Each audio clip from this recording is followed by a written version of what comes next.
Welcome to the Primetime Podcast, everybody, hosted here on the MEG Nick YouTube channel. I'm your host, Nick, and I'm very glad that you are joining me today for episode 2 of the podcast, monthly podcasts here that talk about all things in the world of TV and anything that's going on in the news of TV, anything relevant to talk about.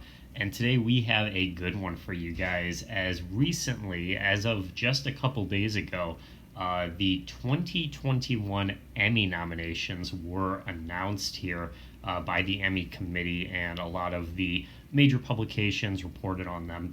And today we're going to go over and take a look at the list and see what shows and actors and people and directors and everything were nominated this year for the Emmy Awards. Very exciting. I do want to be honest and say that when I was going through this list to kind of get a view over and to kind of prep for this podcast here, there were some shows and some of these series that I wasn't as familiar with as all of them. I haven't seen every single one of these shows either, so there might be some stuff that if I don't have as much to say on or as much to comment on, that's probably why. And we're not going to go through every single category here, or every single award, because some of these, just aren't really as important as some of the other ones, or most of you guys probably aren't going to care as much about like the little awards, like makeup and hair or something like that. But of course, we're going to go through the major ones here. I'm going over Entertainment Weekly's coverage of it. I have pulled up here on the website. You can see Emmy nominations 2021. See the full list. That's the headline there. And then the tagline. And the nominees are here. So this is Derek Lawrence reporting for Entertainment Weekly here. And like I said, this was just updated just a couple days ago. So this is fresh here in the world of TV. I'm not going to bother reading through the little, prefix there because we just want to see the awards there. But you see the thumbnail there. We have some really, really good shows already represented. We got Jason Sudeikis of Ted Lasso. We got Elizabeth Olsen from WandaVision. And we got Jonathan Majors here of Lovecraft Country there. So already, starting off with some really, really solid shows there. It's talking about COVID too, which is something that I think is definitely something that I'm going to be bringing up here as we go through this, because I definitely would argue it had a major impact on this year, not only on TV as a whole, but specifically what shows the Emmy committee was able to convincingly nominate that made sense. And we'll go in more detail as we go through it. But as of right now, let's take a look and see what these shows are. So we're going to start with Outstanding Drama Series here, which is, of course, one of the major categories there. I believe there's 8 for this and the comedy series, so 8 different shows nominated here. So let's go through this list. We have The Boys, Bridgerton, The Crown, The Mandalorian, Lovecraft Country, Pose, The Handmaid's Tale, and This Is Us. I just woke up here, if you couldn't tell, so forgive me if my speech is a little, in and out of this podcast here. But Outstanding Drama Series here. So there's a lot of shows here that I recognize and a lot of shows that I know are super popular here. Of course, you have shows like The Boys here from Amazon Prime, a superhero show that's been really taking off in the last couple of years. We have The Mandalorian here on Disney Plus, obviously Star Wars there, and a massive, massive fan base for that particular one as well. We got things like The Handmaid's Tale that we saw on my top 100 greatest shows of all time, because, again, that's a show that's just super relevant, has a lot of kind of deep political topics that are very, very relevant to today's kind of discussions and talking points. This Is Us is one that we discussed in our drama tournament a little while back, and that's another one that just is a big fan favorite. So there's a lot of great stuff here.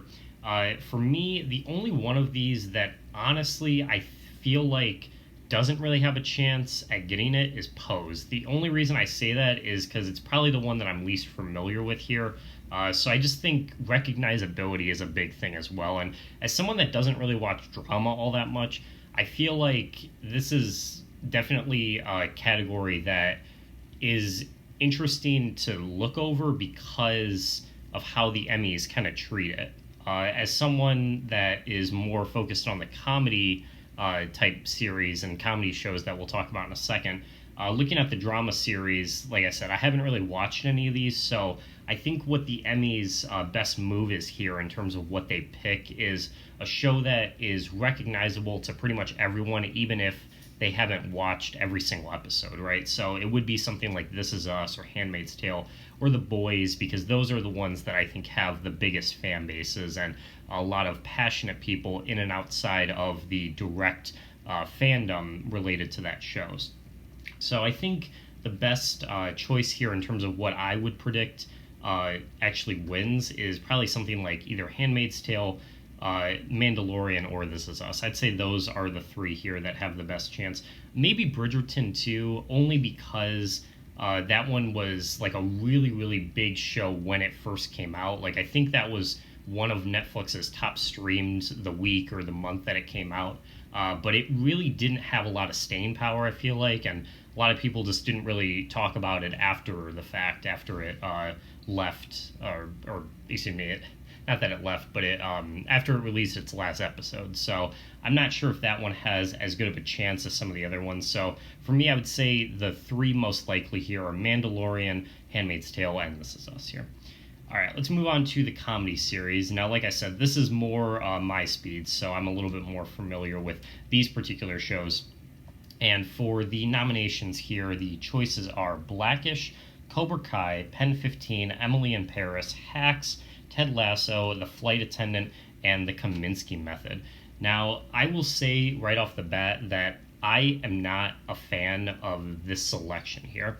There are only about half of these shows, I would argue, are really eligible and make sense for a comedy category. Because I think the other half of them either do not really fit the genre perfectly to the point where it should be nominated for something like this, or frankly aren't that good, aren't worthy enough to be nominated. So we'll go over these individually here.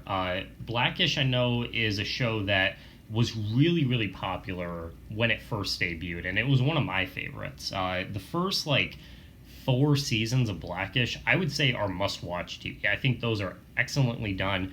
Anthony Anderson is fantastic on the show. Lawrence Fishburne is fantastic. There's a lot of great talent behind Blackish. Its creator, Kenya Barris, has been just super, super, super poppin' here in the last few years because of the success of Blackish, all the spin-offs, of course, as well. So it's a huge franchise right now, and it definitely has a lot of name recognition and a lot of really, really great talent behind it.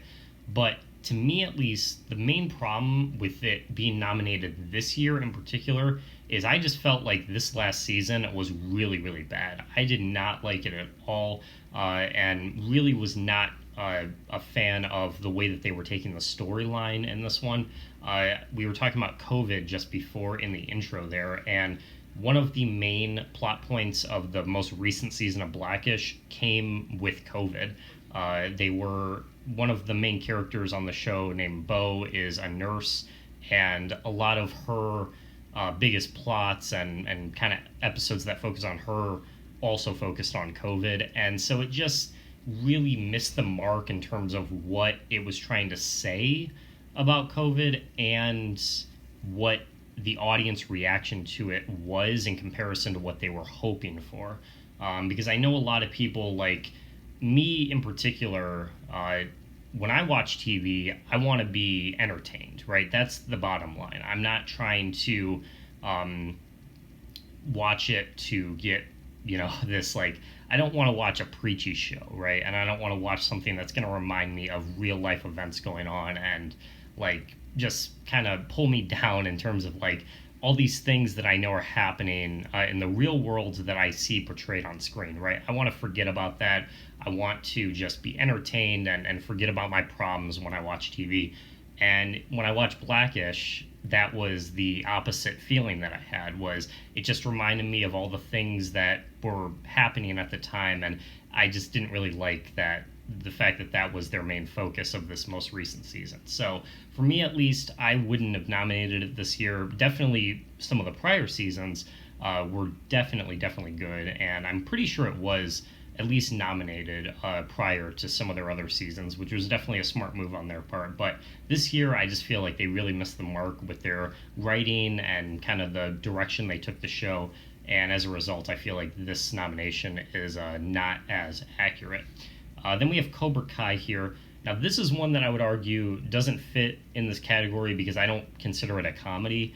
It's obviously based on Karate Kid, if you're not familiar, but I just always assumed it to be more of a drama. It has much more focused on story and characters and everything, and I just hear more people reference it as a story-based show rather than like a humorous type show, which I feel like if you're a comedy, obviously your main goal is to make your audience laugh, and I just don't feel like Cobra Kai really has that main objective when it comes to what the show is trying to do for its audience. So that is one that I personally wouldn't have in this category either. Pen 15 is a Hulu show, I know, and that one's been really popular for the last year or so. I'm not sure if this was its first season. I think it was its second season, actually. So I think it's been on for a little while now. But I know that one's really popular, has a great fan base, big with critics. So that one is definitely one of the strong ones, I think, here in terms of winning, and definitely one that makes sense for this particular category. Emily in Paris. Now, that is a show that I do not understand why they put this in the comedy category. Not because it's not a comedy necessarily, but I've just heard really bad things about this show. Anywhere I look on this show, I just see people just absolutely despising it, just ripping it apart. I think this is another kind of example. If you saw our drama tournament, we talked about 13 Reasons Why in that video, and kind of how it has a really polarizing audience. Some people really like it, and some people absolutely hate it. And Emily in Paris is turning out to be another one of those types of shows where it just really depends on how you feel about the sort of climate within the show. Because it's a very, like, the story, from what I can tell, is about a student who travels to Paris and kind of explores the culture there in comparison to living in the United States her whole life. So the main, like, sort of humor of the show and a lot of the jokes come in the idea that she is naive about what, like, France's culture is like and what she assumes it to be based on portrayals of France and Paris in the United States, if that makes sense. So there's like a lot of kind of conversation about the show in terms of it being kind of derogatory and stuff, and it just having a lot of like stereotypes and stuff like that in it. So a lot of people weren't really fond of that as far as like playing it for humor and playing it for laughs exactly. So it just has sort of that like reputation about it that's not the most like high class show in the world. But that's what I've heard. I have not watched it for myself, so don't take that as me commenting on it. That's just from the general kind of consensus that I've seen online. There's no doubt that it is a comedy in terms of that is its obviously main focus, but I just don't think it's good enough. I don't think a lot of people like it enough for it to be nominated for an Emmy. So I think, especially in comparison to all the competition it has, I don't think it has a chance of winning here by any means. Hacks is the only one of these that I really don't know anything about, so we're just going to skip over that. Ted Lasso. Now, that's a show that I really want to see. I've been a big fan of Jason Sudeikis for a long time now, especially on SNL, where he kind of started and he kind of, blew up on SNL. That was kind of his stepping stone. And Ted Lasso is on Apple TV Plus right now. It's about him as a college football coach moving to the UK to coach soccer. It's a very different environment for him, and obviously football is referred to as soccer over there, or vice versa. Soccer is referred to as football, and when he thinks he's coaching football, he thinks obviously American style football. So that's where a lot of the humor comes from and stuff. And I've just heard nothing but great things about the show. We'll see it a lot as we go through the Emmy nominations here, because it was the #1 most nominated show this year. So it's definitely one that I do want to check out, and I think it has a really, really good chance of winning, especially in the comedy series here. Then we have The Flight Attendant, which to me, again, is not a comedy. Similar to Cobra Kai, I would consider it more of a drama. We had it on our drama tournament. When me and Steph watch it, we consider it a drama. So I don't know why it's in here. It's a decent show. I'm not gonna lie. Like, I do like Kaylee Cuoco on the show, and I feel like she really put herself in a role that she wasn't typical for, which is what I have a lot of respect for about the show. Like, she really pushed herself to do something different. And I think that's honestly the reason why it was nominated for a comedy series was because of her. A lot of the shows that she's done in the past, including 8 Simple Rules and Big Bang Theory, and a lot of movies that she's done are all comedies as well. So maybe the Academy or the people behind the Emmys kind of saw that and figured that it was a comedy series just based on her involvement there, which isn't obviously true. If you've actually seen the show, it's very much based on story. There's a lot of action to it. It's very subliminal with a lot of its storylines and kind of like little hidden things that you got to pay attention to. It's a really well-made, crafted show for sure. For anyone that likes mysteries and action type stuff, thrillers, it has some elements of that as well. But again, not a lot of comedy in there, so kind of confusing why it's in this particular camp here. And then the last one here is the Kaminsky Method, which I haven't really heard all that much about, but I know it is a Chuck Lorre-based show, and I think it's on Netflix, if I'm not wrong there. I know it's on a streaming service of some kind, but I'm not sure specifically which one. So the fact that it's Chuck Lorre, you're going to get high quality comedy off of that, because he's just the master when it comes to sitcoms. So I could see that one having a chance, but I don't think it has the same sort of recognizability or the name recognition as some of these other ones. So for me, I think the only one that I would really have a strong really, really confidence on as far as which one is going to win is Ted Lasso here.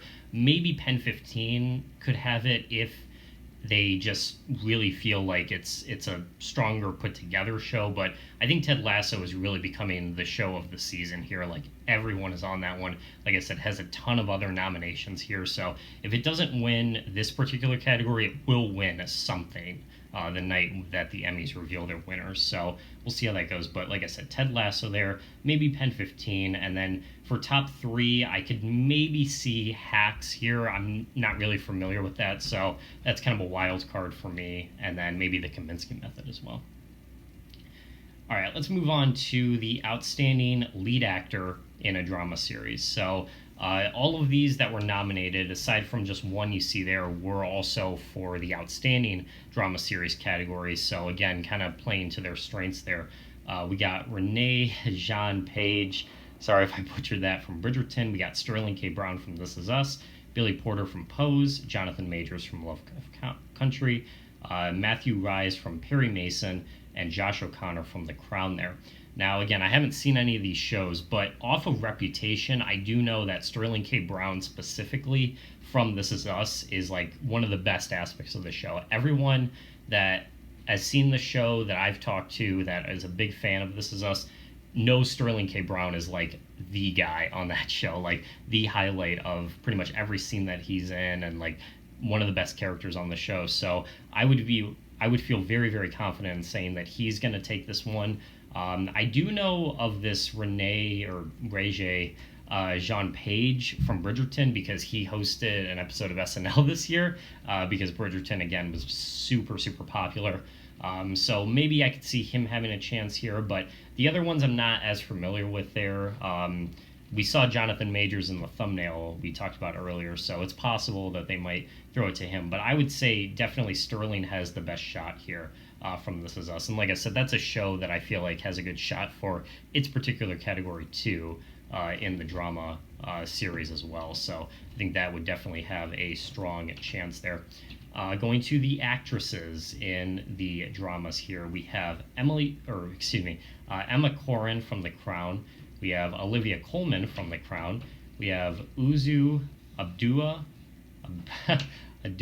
in The Treatment. I'm so sorry if I butchered that. Elizabeth Moss from The Handmaid's Tale. Jernese Smollett, yeah, from Lovecraft Country. I need to start saying that right because it's popped up a few times here. And MJ Rodriguez from Pose there.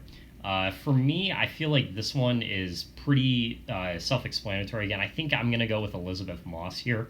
I know she's like again one of the leads on the show that just really brings a lot to her performance and just really makes the show so special. Handmaid's Tale is another one that we talked about earlier in the drama series, and it's definitely one of the biggest shows right now just in terms of its relevance, like I said.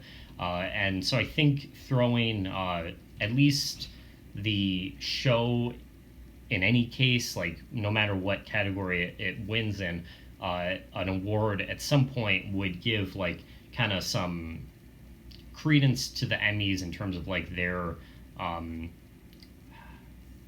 what am I trying to say here? Like the fact that it's so like political and so like story driven and stuff would make them look better if they kind of threw them an award in some case, if you know what I mean. So kind of confusing how I worded that, but I would say Elizabeth Moss is certainly a strong contender here in terms of the actresses there. Best supporting actor in drama series, we have here, we got a lot here. We got Michael K. Williams from Lovecraft Country. We got Bradley Woodford from The Handmaid's Tale. We got Max Minghella from The Handmaid's Tale. We got O.T. I don't want to say that. Fagbenel from The Handmaid's Tale. We got Jonathan Lithgow from Perry Mason. We got Tobias Menzies from The Crown. Oh boy. We got Giancarlo Esposito from The Mandalorian. Is that the chick that... Oh, no, this is actor, so... Because I was going to say that, and we got Chris Sullivan from This Is Us. I thought that was the chick who was, like, doing all the political rants and got fired from the show, but that's a dude, so it's not her. So for this one, even though I haven't seen it, and we didn't really talk about it, John Lithgow is just like a legend in the TV sphere. So if he's nominated, I'm sure there's definitely a reason why. So I'd give probably it to him. And Perry Mason, I'm assuming that that's a remake or a reboot of some kind of the like really, really old detective show from the 50s, because that was a huge show back in the day. I actually really like the original, so I didn't know they remade it, so that's pretty cool.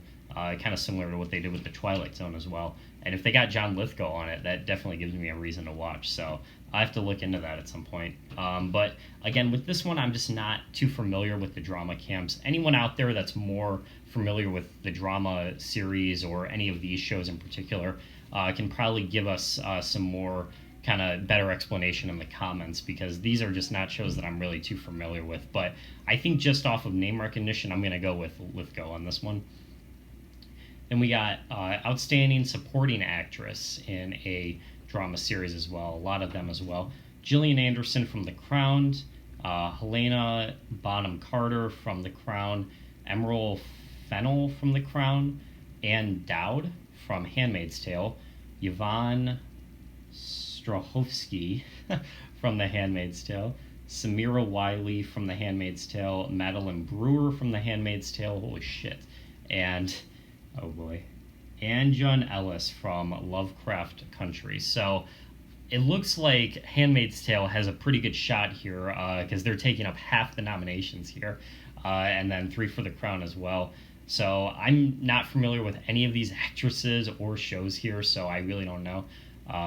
But I would assume it'd probably be someone from Handmaid's Tale, because like I said before, like that's a show that I think the Emmys want to kind of support because it has a very political feel to it. So I'd figure one of these four have a good chance at it. And when we were talking about the actresses, we said Elizabeth Moss. And I know that on that show in particular, it's very much female leads that kind of tie the whole thing together, and like they have good chemistry with one another and everything. So I can see why they nominated so many, because that's a show that just has like a big ensemble female cast to it. So it makes sense that they would have a lot of different choices here for the supporting actress. So probably one of those, I would say, have the best shot here. All right, let's move on to the actors in the comedy series here. This is the lead actor here. We have Jason Sudeikis from Ted Lasso, Anthony Anderson from Blackish, Michael Douglas from The Kominsky Method, William H. Macy from Shameless, and Kenan Thompson from Kenan here. Now, of these, the choice that I would have is probably different than what they're going to actually say here, because I would probably say Kenan Thompson from Kenan. I actually did watch a couple episodes of Kenan just because it was so heavily advertised and there was so much hype behind it and so much marketing. And I really like Kenan Thompson on SNL, and we'll actually get to talk about that in a little bit here. But I just felt like Kenan Thompson was a really, really strong part of that show and pretty much everything that he does in terms of TV. He's just a really talented guy in general. So that would probably be my pick here. But I think in terms of what they're actually going to give and like the person that they're actually going to award to, again, I feel like it's going to be Jason Sudeikis here for Ted Lasso. I know he's just really gotten a lot of buzz for his performance there, and I know that that's, again, a show that's like really taken over award season here this year. Anthony Anderson did have some really good scenes in the most recent season of Blackish, but again, the season as a whole was pretty weak, so I'm not really sure how I feel about that one, because I could see it going either way for Anderson there. Michael Douglas is just a legend in the TV sphere. I haven't really seen much of the Kominsky Method, like I said, but again, it's Chuck Lorre, so it might have some buzz in that regard. But for me, I would say Kenan is my favorite of these, and then Jason Sudeikis is overall the most likely to take the award there. And then we have lead actress in a comedy series here. So we got Aidy Bryant from Shrill, Jean Smart from Hacks, Allison Janney from Mom, Kaylee Cuoco from The Flight Attendant, and Tracy Ellis Ross from Blackish here. Now this is one, aside from Hacks, that I've pretty much seen all of these other ones. Aidy Bryant, another SNL alum who made a show this year called Shrill. It was on Hulu, and I believe this was the last season of it, because it went on for a little while. I really, really, really like her just in general, man. I think that everything that she does is really, really strong, including this Hulu series that she did. I would be surprised if just now they gave her the award, because like I said, it's been on for a while, so I feel like it would have made more sense to nominate her when it was starting, but we'll see how that goes. That could go, I think, either way, but I think just on account of her like name recognition and just it being such a popular kind of show and everything, and having just a lot of buzz behind it in general, she has a good chance here. And then, like I said, Jean Smart from Hacks. I don't really know Hacks all that much, so we're just gonna move on. Allison Janney from Mom. This was Mom's last season as well, season 8, and I didn't really watch much of this season, but I have seen the show prior. It's another Chuck Lorre show. Allison Janney always blew me away on that show. Her and Anna Faris just did a great job as the two leads on that show. Had really great chemistry, but Allison Janney really, really tied it all together. So no surprises here that she is nominated. I don't know how much stature Mom has in terms of like award season, because I know it's a really, really popular show, but I've never really heard it as much for like Emmys or any type of like major kind of Hollywood award like that. So I don't know if it has as much clout or like stature, like I said, in terms of it being compared to all the other shows nominated. But I know Allison Janney for sure has had tons of experience in Hollywood for decades, and like the insider people that love that have been in the industry for a long time really, really like them some Allison Janney. So I'm not surprised to see her nominated here. I think she has a good chance in that regard. But again, this is a really, really stacked lineup here for this particular category. So we'll have to see ultimately what they decide here. Kaylee Cuoco from The Flight Attendant. So we talked about, again, that I'm not really too sure why it's being nominated in all the comedy series type categories, because to me it's more of a drama, but she definitely deserves some recognition for her work on that show. She was excellent in terms of the performance that she gave, and like I said, just really pushing the envelope for what she's known for, which I gave her a lot of respect for that, because it was definitely a much different sort of character for her to portrayal compared to the sort of ditzy blonde or girl next door type characters that she's been playing for decades now. So really, really interesting kind of mix to see how that took her, where that's going to take her career in the future, more or less. But again, a really, really strong chance for her to win this one. And then Tracy Ellis Ross from Blackish there. So as we talked about again before, Blackish, its most recent season, definitely not the strongest in my opinion, but a lot of the COVID type storylines did happen with her character, as I mentioned. So it's possible that the Emmy committee and the sort of people behind it prefer to nominate the more kind of political stuff because it's like a bold move on their end. So it'll just get people talking because I don't know. For me, the fact that Blackish is getting so many different nominations just leads me to believe that there's like something, there's like an ulterior motive behind why it's happening on the part of the Emmys, because the audience reaction from this latest season I know was not good. Like the ratings were not strong. A lot of the audience scores online were not very strong either. So there it seems a little fishy as to why the Emmys, of all things, are being so heavy-handed with the nominations here for Blackish. But again, that could just be because they want to more or less just kind of throw their hat in the ring with the political type spheres, like we saw earlier with Handmaid's Tale, as well as another one that you could argue again is very, very political show. It has a lot of relevant topics, so they just want to kind of highlight that more or less, just so that people will be talking about it and it'll create some buzz on stuff on their end. So they'll just get more viewers or whatever. But I don't know, in terms of like principle, as far as like what actually is the best show or like the best actress or whatever, I just don't know if that's really the most accurate choice. You know what I mean? So I think with this one, it's a lot of competition here for sure, but I think the most likely two are either Allison Janney or Kaylee Cuoco for their respective shows there.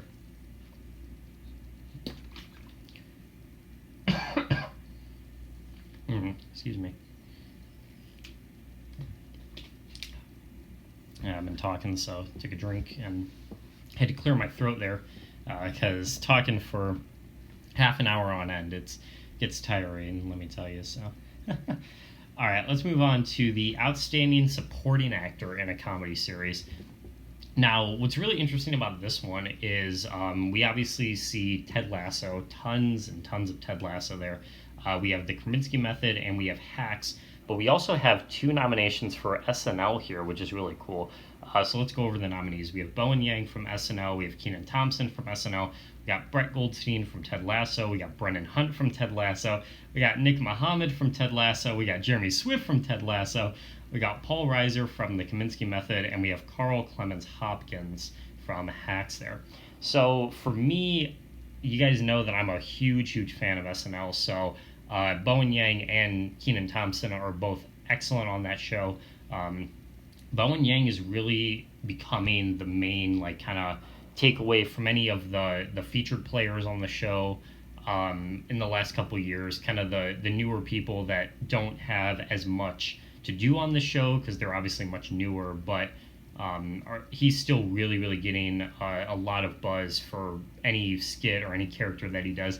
He's really becoming like a big, big part of the show more recently, which is really cool. And he's going to become the next like Kate McKinnon or someone like that who's just like everywhere because of their start on SNL, because he's really taking a lot of the bigger performances there, which is really cool. Kenan Thompson as well is just a legend in that regard. He's the longest running cast member on SNL of all time. I think it's like 17 seasons now or something. He's been on it for almost 2 decades, so definitely makes sense to nominate him here. Of course, we got an abundance of Ted Lassos, and again, you could kind of figure that because Ted Lasso is just such a massive show right now. Jason Sudeikis, I think, has more of a better chance to win the lead actor than any of these folks do to win supporting. But since there's so many of them, again, you can kind of see where I'm going with this. That it just mathematically has a bigger, possibility for them to take the award there.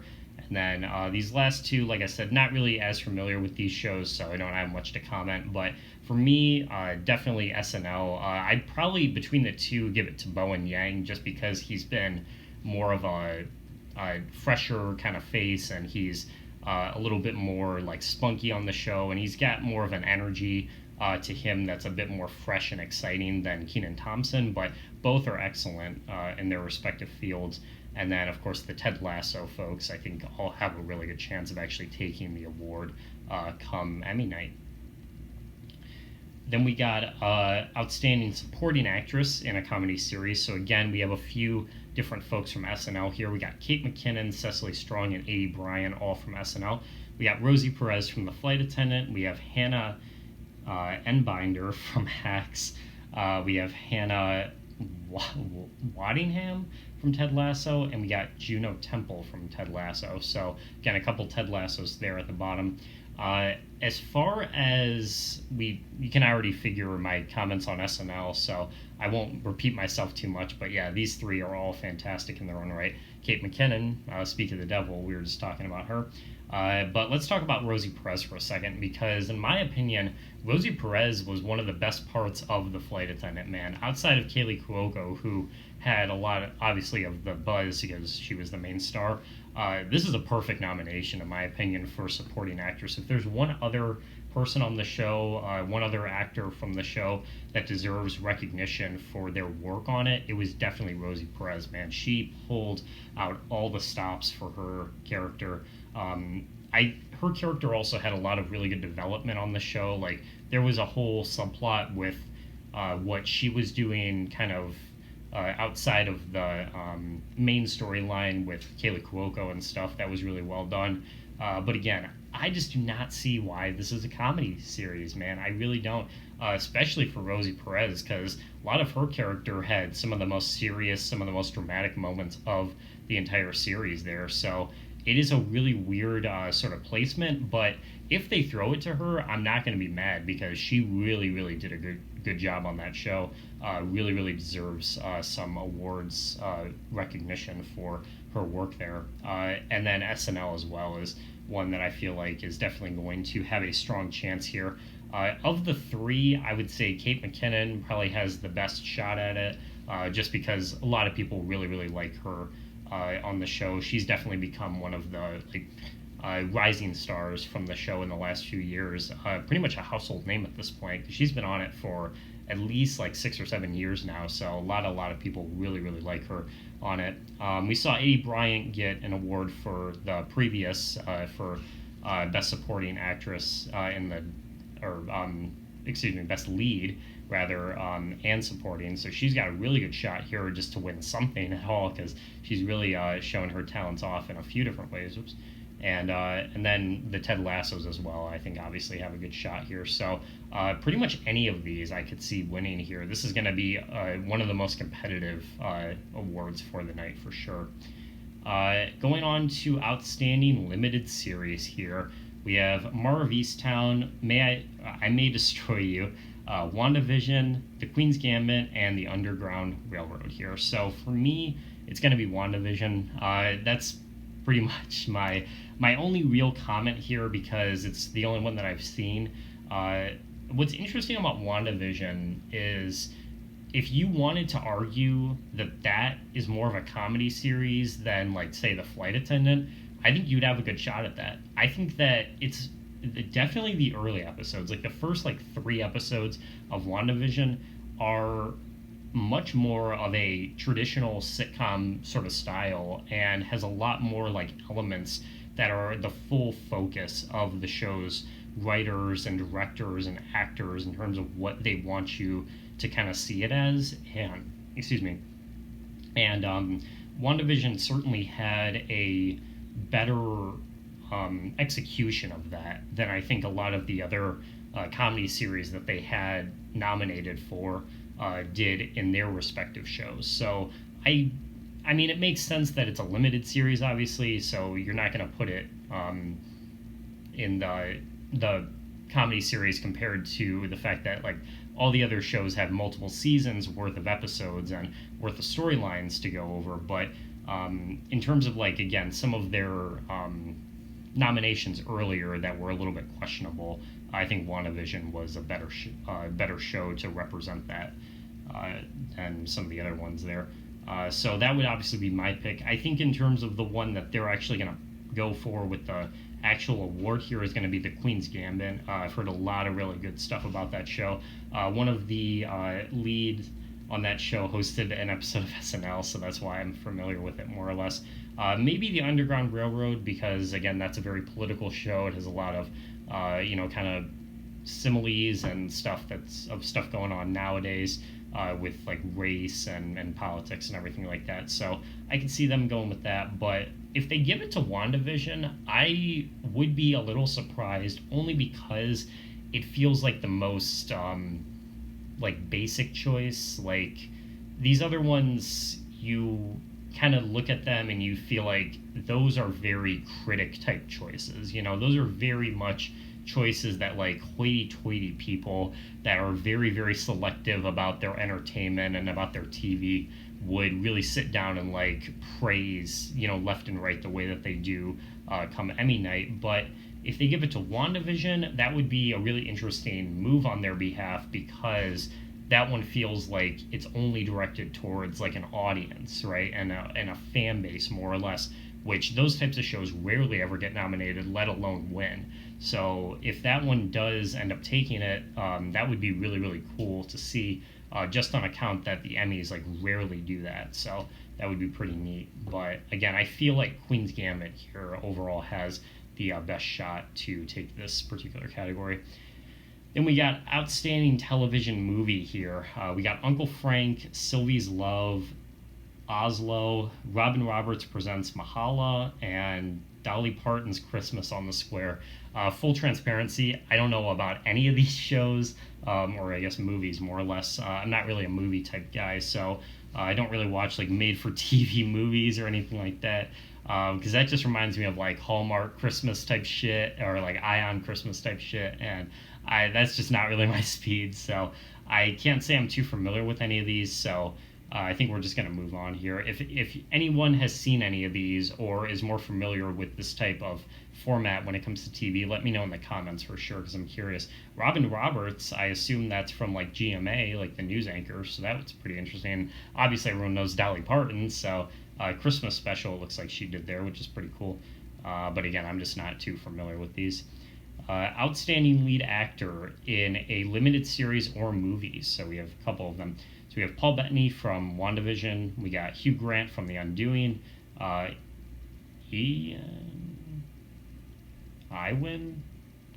Ewan McGregor, but it's not Evan. Okay. Ewan McGregor, sure, whatever, from Halston, Lin-Manuel Miranda from Hamilton, and Leslie Odom Jr. from Hamilton. So Hamilton was obviously a huge event this year. It came out on Disney Plus when it was released as like a special. I guess they're kind of in a movie in this case. And then Paul Bettany, again, from WandaVision there, has a really good shot.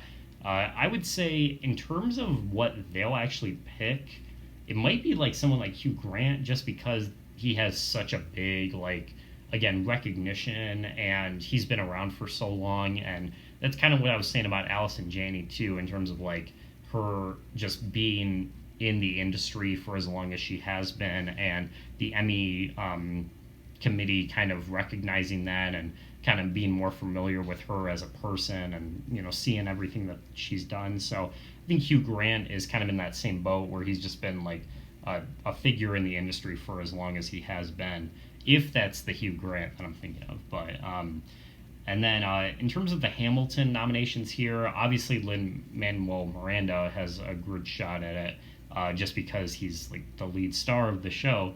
there.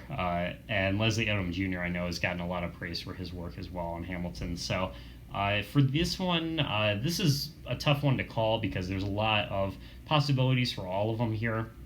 A lot of different reasoning you could argue for pretty much any of these guys to take it. But for me, again, I'm going to go with Paul here because WandaVision was just so good. But I think the Hamilton guys probably have the best shot overall at it. Probably someone like Lin-Manuel Miranda because he just had so much more within the production and creating and everything that was really more of a highlight to the show, I think, than Leslie's performance. But but like I said, this is a tough one to call because they're all really, really solid here in order to get that one. Then we have Outstanding Lead Actress in a Limited Series or Movie. So we have Kate Winslet from Mar of Easttown, Michaela Cole from I May Destroy You. Never seen it spelled that way. Anya Taylor-Joy from Queen's Gambit. That was the actress who was on SNL, so that's how I know Queen's Gambit there. Elizabeth Olsen from WandaVision. And Cynthia Erivo from Genius Aretha. So I actually did hear about this. I think that's about Aretha Franklin, if I'm not mistaken. So, and I think she actually did play Aretha Franklin there. So I know that one's getting some buzz because I actually heard that on the radio the other day of all things. Because in Detroit here, obviously Aretha Franklin is massive here in Detroit because she's from Detroit. So they were talking about it on the radio the other day that there was a movie made about her and that the actress got the nomination there. So that's pretty cool. So that one I can definitely see having a good shot here. Again, I'm going to go with Elizabeth Olsen here in WandaVision. As predictable as it might sound, but she really, really, really did a fantastic job there. Elizabeth Olsen was definitely the biggest surprise of this year for me because I didn't really know her going into it, and out of it, after watching the entire series, it made me want to see like pretty much everything else that she's done because that's how much I enjoyed her on the show there. And then Anya Taylor-Joy, like I said as well, the Queen's Gambit has a lot of buzz going into it as well, so that could be one that has a good shot here as well. So I'd say any of those three are probably the most likely to get the award there. And again, for me personally, it would be Elizabeth Olsen there. Outstanding Supporting Actress in a Limited Series or Movie. We got Jean Smart from Mar of Easttown. God, I cannot speak today. Jean Smart from Mar of Easttown. We saw her earlier for something. What was that? Was that a lead actress or something? We definitely saw that name before. Yeah. So she was on Hacks as well, it looks like. So she's gotten a couple nominations here, which is pretty cool. Hats off to Jean Smart there. Julianne Nicholson from Mar of Easttown. Catherine Hahn from WandaVision. Philippa So from Hamilton. Renee Renee Isles Goldberry. I totally butchered that.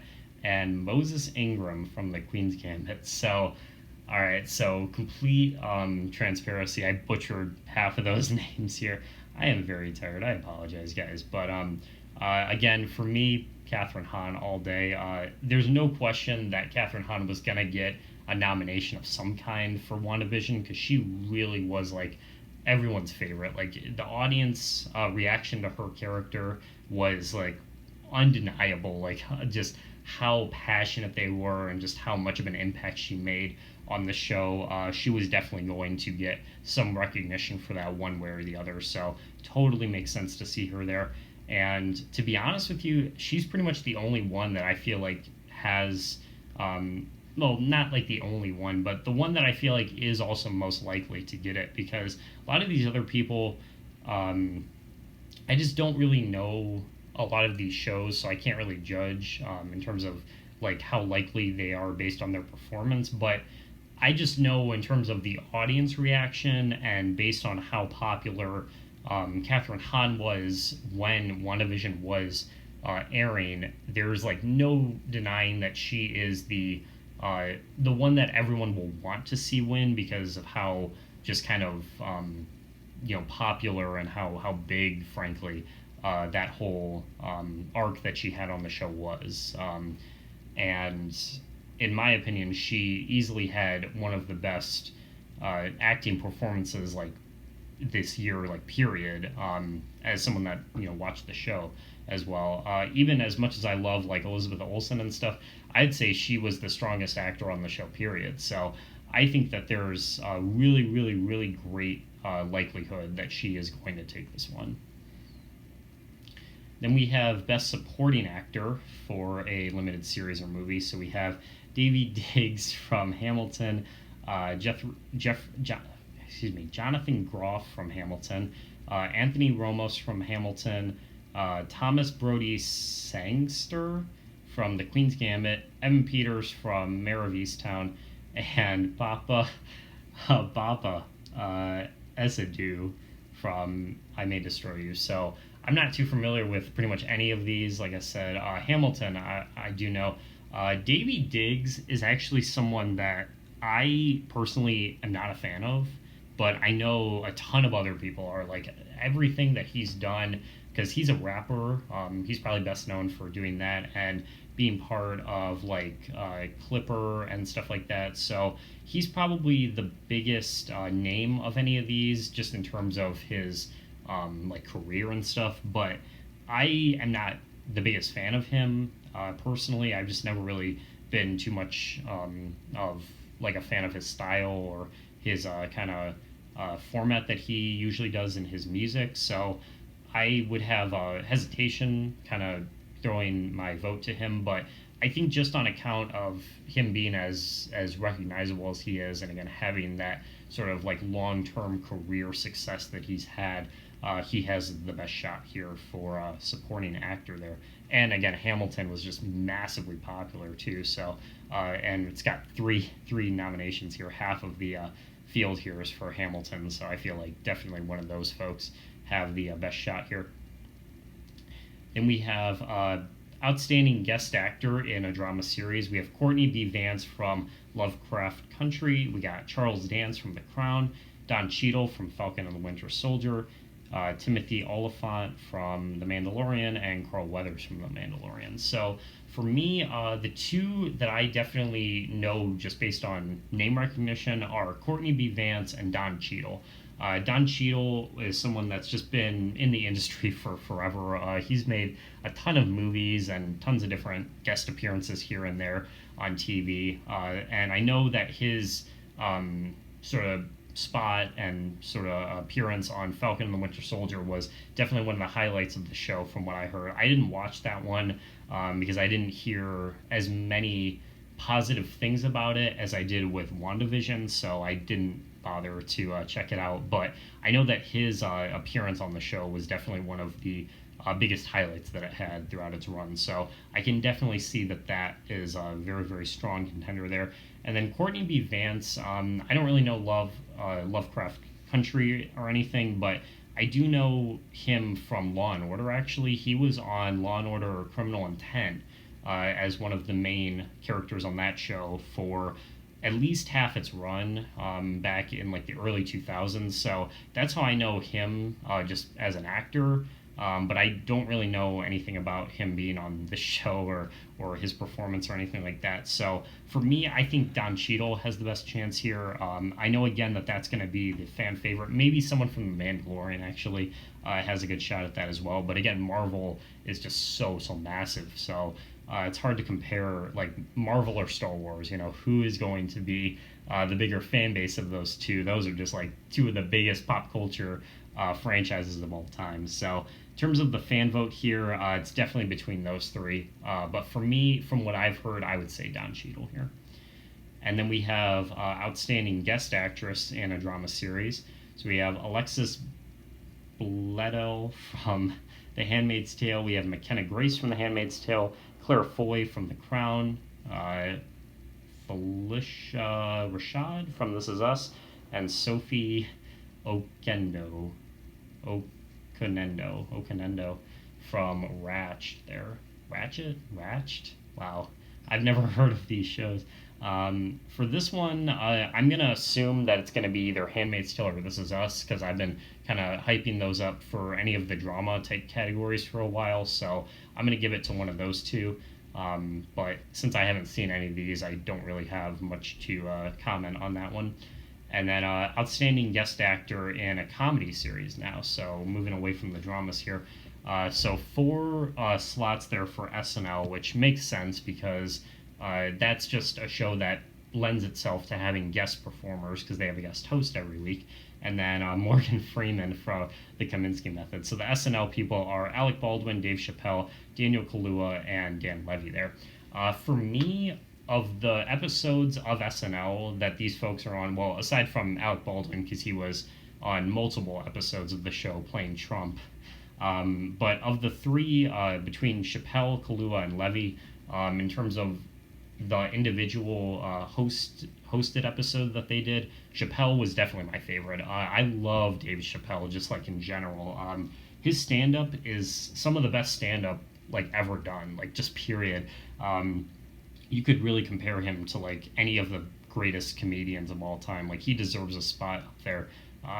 Every time he's on SNL, he just gives such a great sort of like raw and passionate energy to the show, because he is no stranger to controversy. He doesn't shy away from controversial topics or politics or anything.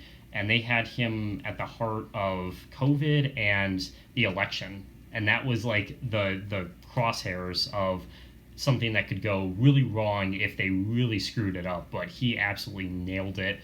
His monologues are always fantastic. They just let him run with the monologues for like 15, 20 minutes, which is huge for SNL because usually that's like a 5-minute bit they do at the very beginning. But for him, they just let him roll with it, and it's always phenomenal. So for me personally, I would absolutely give this one to David Chappelle. I'm not sure how likely he is to win, though, because I feel like his status over time has definitely dropped in terms of his like kind of clout and stature within Hollywood or entertainment, because he's kind of that person that has always notoriously not liked being famous. And that's something that I don't think the Emmys are very fond of, because I think they are always like on the lookout for people that are like more into just being in the industry for a long time, like I was saying earlier. But easily in terms of any of these folks, just the most accurate for who has the best performance of any of these, it's Chappelle for me. But in terms of someone else who I feel like has a good chance of winning, it might be Dan Levy, because Schitt's Creek was just massive. Of the SNL nominees here, I would say he's the weakest for me, but that's probably just because I'm not a fan of Schitt's Creek all that much. So, which I know is a really, really like unpopular opinion. A lot of people love Schitt's Creek, so including the Emmys, because I know it like swept it last year during its last season. So I could see them going with Dan Levy there, but for me, Chappelle all day here. And then we have Best Guest Actress in a Comedy Series here. So we have Maya Rudolph from SNL, Kristen Wiig from SNL, Issa Rae from A Black Lady Sketch Show, Jane Addams from Hacks, Bernadette Peters from Zoe's Extraordinary Playlist, and Yvette Nicole Brown from A Black Lady Sketch Show. So the only one that I'm not familiar with here, again, is from Hacks, Jane Addams. I really should look into this show because it's getting a lot of nominations here. But again, 2 SNL here, 2 for A Black Lady Sketch Show, which I know has been a really, really popular show for this year in particular. It's gotten a lot of buzz here for kind of the sketch comedy and the like sort of untraditional comedy type elements that they do on that show.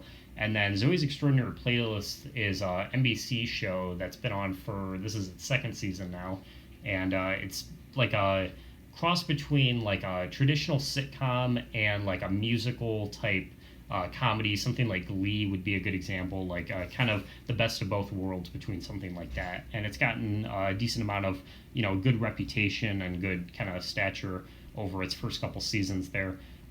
For me, these SNL performances, Maya Rudolph and Kristen Wiig, are definitely fan favorites, but I don't think they're as strong as the male counterpart, in my opinion. So honestly, with this one, I feel like it's probably either going to be Issa Rae or Yvette Nicole Brown for this. Both of them have been again, just like legends in the industry pretty much at this point. Issa Rae with doing Insecure for 4 years, and that was like massive for her. Just like really blowing up her status as a comedian. And then Yvette Nicole Brown, pretty much everyone knows from either Community or Drake and Josh, if you remember from way back in the day. So again, she's just been like in TV for a million years now. So I'd say they both have a good shot here. If I had to pick one of the SNL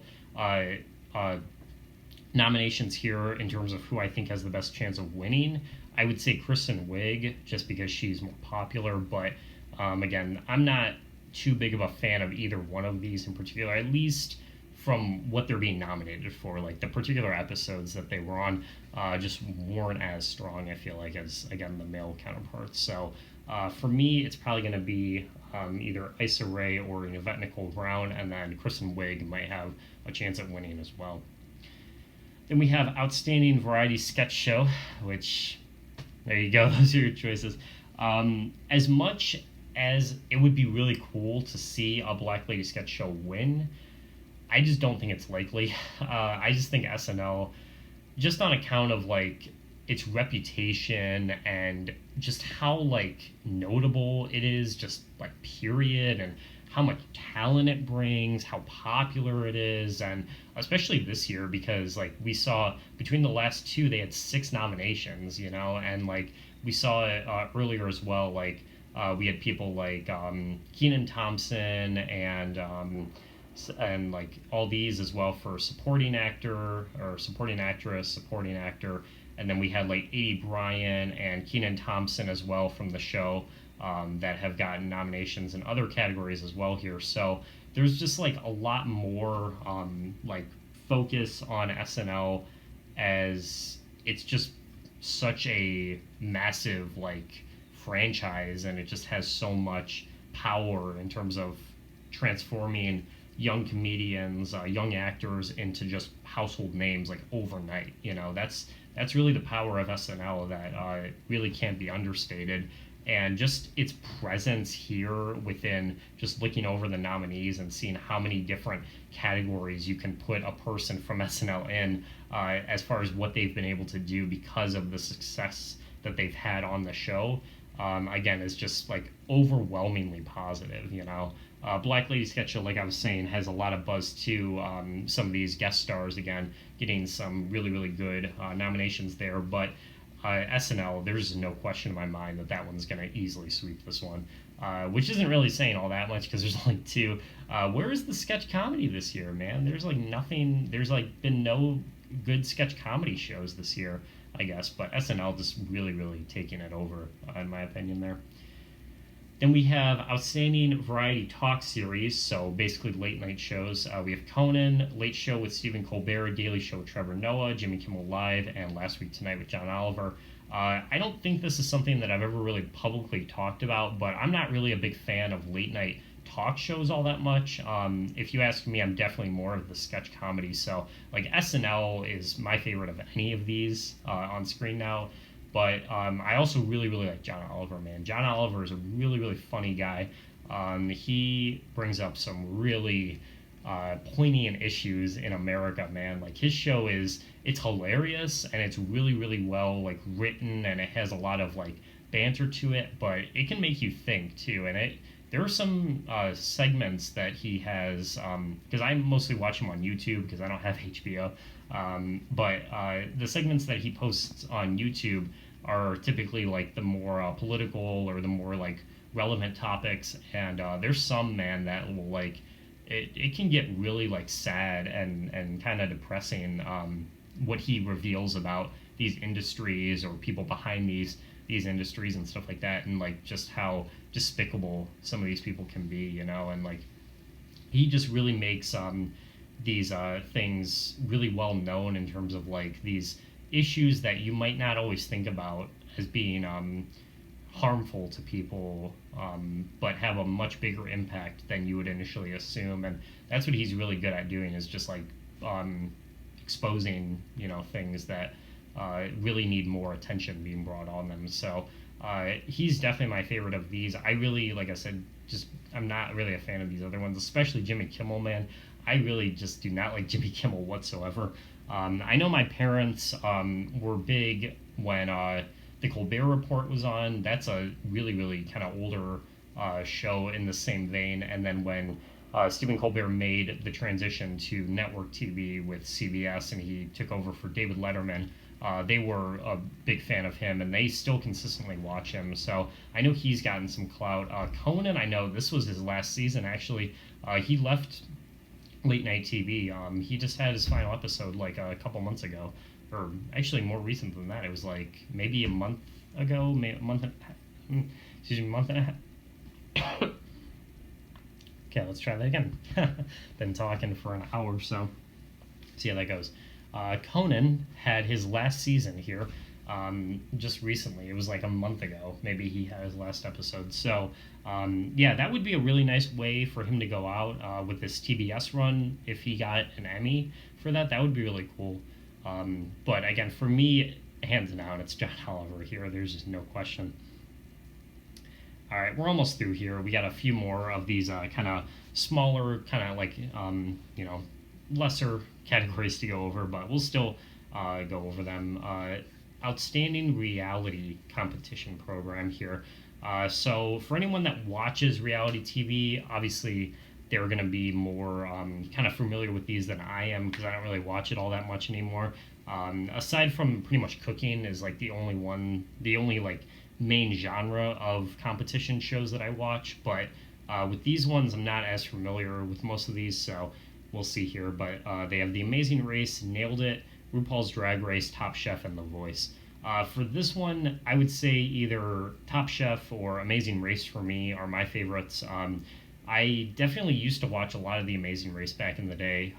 That was a really cool, like, kind of idea of just like traveling the world and like doing challenges and stuff. I always really liked that, and it has a really good like feel to it in terms of the way that the competitors need to think strategically about how they're gonna transport their like cameramen to, as weird as that sounds, but like if they get like a cab or something, they gotta make sure that they have room for everything. So they have a lot more logistical challenges with that one, and I think it just adds to like the spirit of like making a really competitive competition that you really want your favorite team or favorite competitors on the show to really win. So it gives a really good dynamic in terms of who to root for on that show.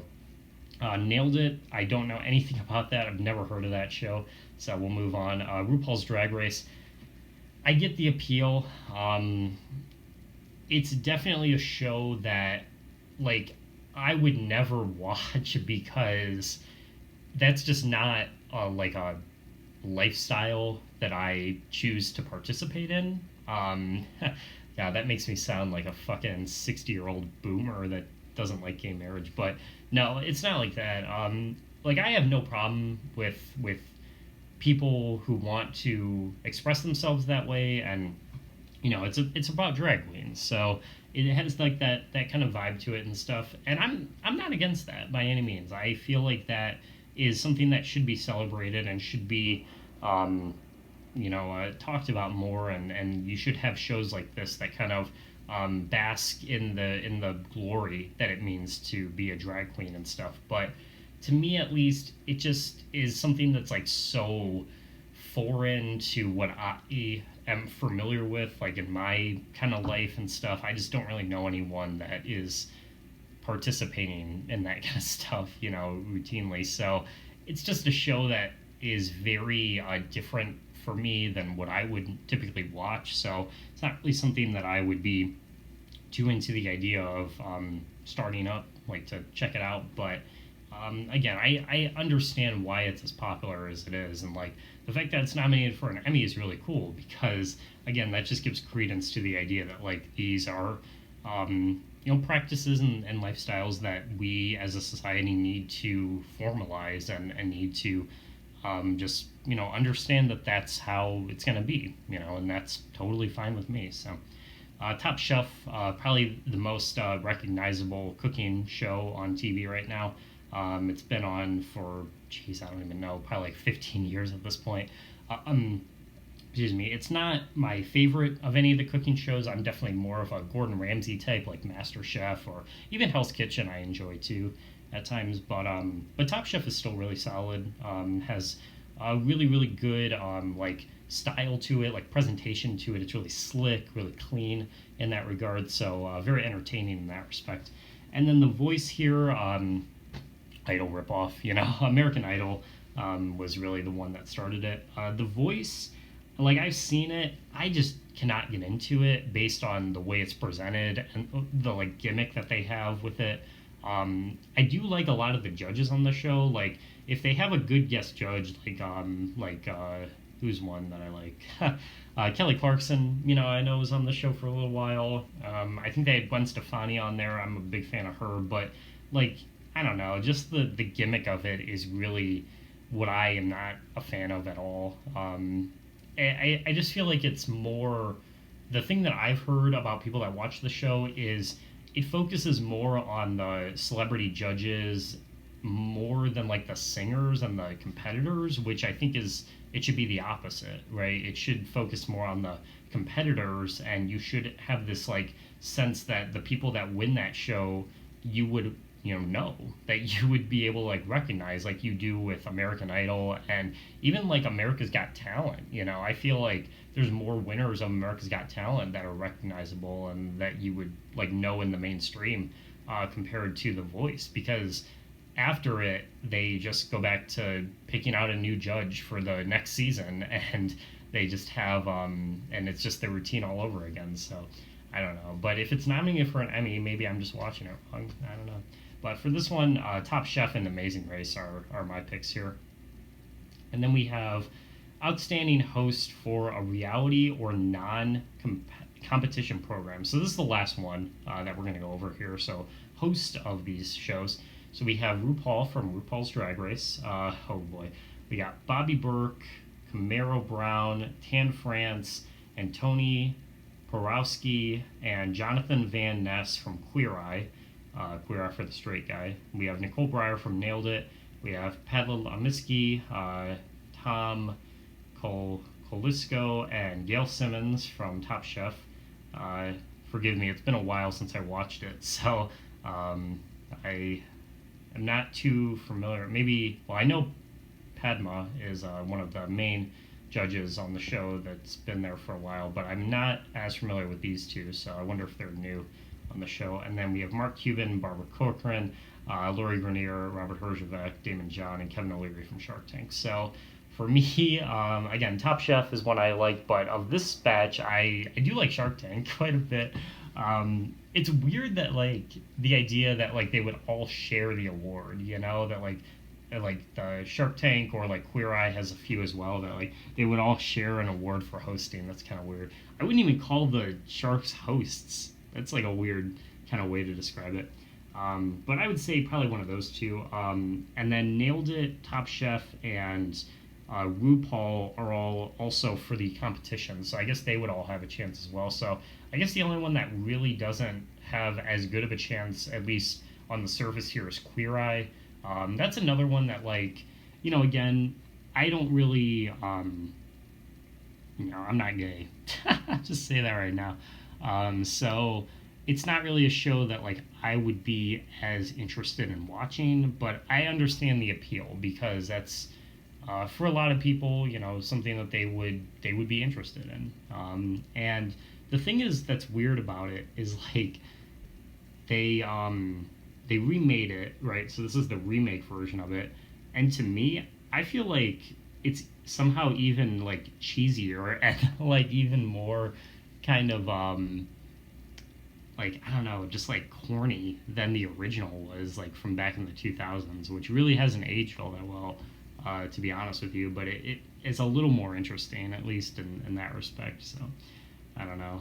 But for me, I would say Shark Tank or Top Chef or RuPaul here all have the best chance. So, all right, folks. So that is it. That is the full list of the Emmy nominations here. I guess they already sorted out like some of the smaller categories, so we didn't really have to go over those all that much. But that is the list here. Let me know in the comments what you guys thought of this particular list if there were any shows or nominations that you were surprised by here.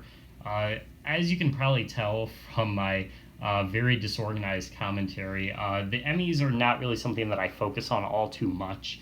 When it comes to TV, I don't really watch a lot of awards series or award shows all that much because I just feel like they don't always have the best interest of the audience in comparison to like the critics and kind of the more esoteric audience of TV and stuff. So some of these shows I was just not familiar with. Most of the actor categories I just don't really have as much knowledge of. But I wanted to get this out there because it's a big kind of news topic in the world of TV right now, and a lot of people are going to be discussing it. So I want to kind of throw my hat in the ring as well there. But again, let me know in the comments if there was anything that you were surprised by here. Thank you for watching another episode of the Primetime Podcast here. Hope to see you again next month for episode 3. And with that, take care, everyone.